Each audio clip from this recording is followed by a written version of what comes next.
ሰላም ውድ የቻናሌ ተከታታዮች፣ እስኪ በባለፈው ካሳየዋችሁ መሰረታዊ የሻህ ጨዋታ ውጭ ሌላ ተጨማሪ ቴክኒክ የሚባሉትን ነገሮች ልጨምርላችሁ። ሻህ ላይ ጀማሪ ሆናችሁ የሚሆን ሳትሆኑ ሶስት መስራት በምትፈልጉበት ሰዓት እንዲሁ በቀጥታ መስመር ሄዳችሁ ሶስት ለመስራት ከምትሞክሩ ይልቅ ባንዴ ሁለት አማራጮችን ብትይዙ የተሻለ ነው የሚሆነው። እንደዚህ በምትሄዱበት ሰዓት ተጋጣሚያችሁ በቀላሉ እንደዚህ ይከላከላችኋል። ወይም ደግሞ በነጭ ጠጠር ሄዳችሁ እንደዚህ ሶስት ለመስራት በምትሞክሩበት ሰዓት በአንድ አቅጣጫ ብቻ እንደዚህ በቀላሉ ይከላከላችኋል። ስለዚህ ከዚህ ይልቅ ባንዴ ወደ ሁለት አማራጮች በመፍጠር አንዱን ብቻ ተከላክሎ ሌላ ሁለተኛውን እናንተ ሶስት እንድትሰሩ የምታስገድዱበት ሁኔታ አለ። ለምሳሌ እንደዚህ ቢሆን አሁን ይሄን ሴታፕ ወይም ማቀማመጥ እዚህ ጋር ወይም እዚህ ጋር አንዱን አቅጣጫ ብቻ ነው ሊከላከላችሁ የሚችለው። ስለዚህ እናንተ ይሄን ከተከላከለ እዚህ ላይ በማረፍ የኛውን ከተከላከለ ደግሞ እዚህ ጋር በማረፍ ባንዴ መስራት ትችላላችሁ ማለት ነው። ወይም ደግሞ አንድ ካሬ ላይ ብቻችሁን ካረፋችሁ ለሁለተኛ ጊዜ አስገድዳችሁ መስራት ትችላላችሁ። ለምሳሌ እዚች ሁለተኛዋ ካሬ ላይ እንደዚህ ተቀመጣችሁ እዚህ ካሬ ውስጥ ምንም ሳያሳርፍ ቢቀር ጠጠር እናንተ እዚህ ላይ ትቀመጡና በቀጣይ ወይም እዚህ ጋር ወይም እዚህ ጋር በማስቀመጥ እዚህ ላይ አንዱን ብቻ እንዲከላከል፣ እዚህ ጋር ከተቀመጣችሁ ደግሞ ይሄን ወይም ይሄን ብቻ አንዱን ተከላክሎ እናንተ ሶስት እንድትሰሩ የሚሆንበትን ሴታፕ መፍጠር ትችላላችሁ ማለት ነው።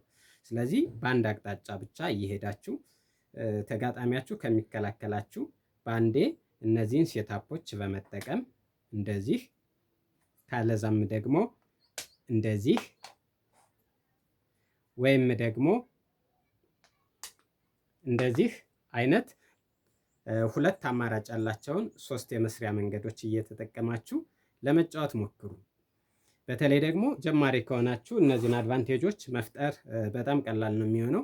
አስገድዳችሁ ሶስት የምትሰሩበት ቴክኒክም አለ ጀማሪ ከሆናችሁ። እሱን እንግዲህ ከፈለጋችሁ ወደፊትም ማሳያችሁ ነው የሚሆነው። ከዛ ውጭ ግን በምታስቀምጡበት ሰዓት በተለይ ደግሞ ሶስት ከሰራችሁ ሁሌም ተመላልሳችሁ በአንድ ጨዋታውን የምትጨርሱበትን ሴታፕ ለመስራት ሞክሩ።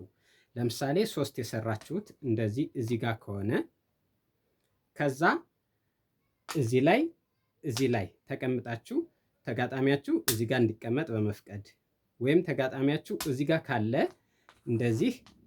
እንደዚህ በማድረግ ካለዛም ደግሞ ተጋጣሚያችሁ እዚህ አካባቢ ቢያርፍ ይሄን እንደዚህ በመጠቀምና ይችን አንስታችሁ እንደዚህ በመሄድ ካለዛም ደግሞ ይሄ ሶስት ነጭ ጠጠር የእናንተ ሶስት ከሆነ ተጋጣሚያችሁ እዚህ ጋር እንዲያርፍና እነዚህ ሁለት ጠጠሮች የእናንተ ሆነው ይችን አንስታችሁ እዚህ ጋር እንደዚህ ለመሄድ። ስለዚህ አንዴ ሶስት ከሰራችሁ እዚህ ቦታ ላይ የተጋጣሚያችሁ ቢቀመጥ እዚህ ቦታ ላይ ቢቀመጥ እዚህ ቦታ ላይ ቢቀመጥ እዚህ ቦታ ላይ ቢቀመጥ እና በተከታታይ በዛኛው ዳይሬክሽን የእናንተ ሁለት ጠጠሮች መቱን ማስቀመጥ ብትችሉ በአንድ ጊዜ ደርሳችሁ በመመላለስ ጨዋታውን የምትጨርሱበትን ሴታፕ መፍጠር ትችላላችሁ ማለት ነው።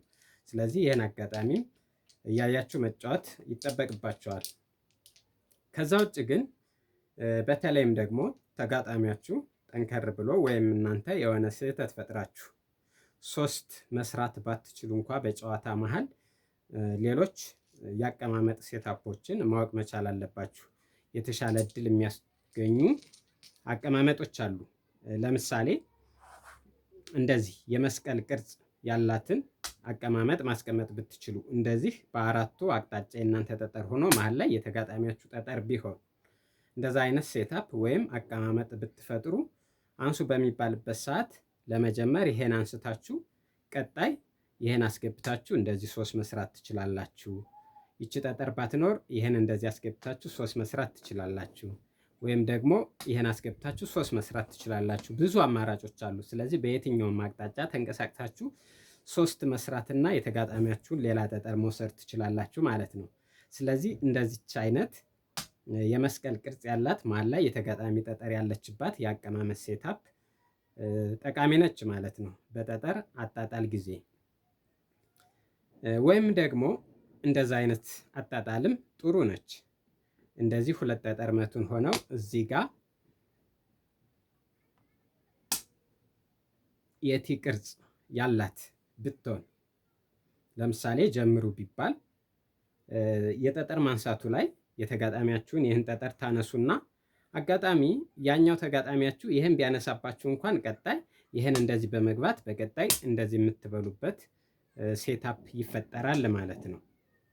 ከዛ ውጭ ይህን እንኳን ቢያነሳባችሁ ይችን አምጣችሁ እንደዚህ ሶስት፣ ከዛ ውጭ ይሄ ቢነሳባችሁ እንኳን ይህን አምጣችሁ እንደዚህ ሶስት።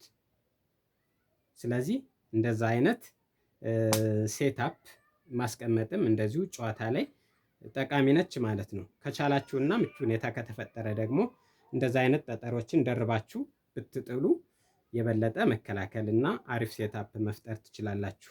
ስለዚህ እንደዛ አይነት አቀማመጦች የሻ ጨዋታ ላይ እናንተን አሸናፊ ያደርጓችኋል ማለት ነው። እሺ አመሰግናለሁ ለእስካሁኑ ቆይታችን። ቀጣይ ደግሞ የቡብ ባህላዊ ስፖርት ጨዋታን የማሳያችሁ ነው የሚሆነው። በተከታታይም ሌሎች የቤት ውስጥ ጨዋታዎች በተለይም ደግሞ ባህላዊ የሆኑትን እለቅላችኋለሁ።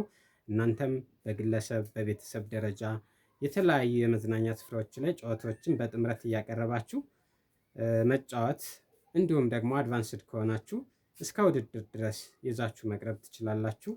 በያላችሁበት ሰላማችሁ ይብዛ።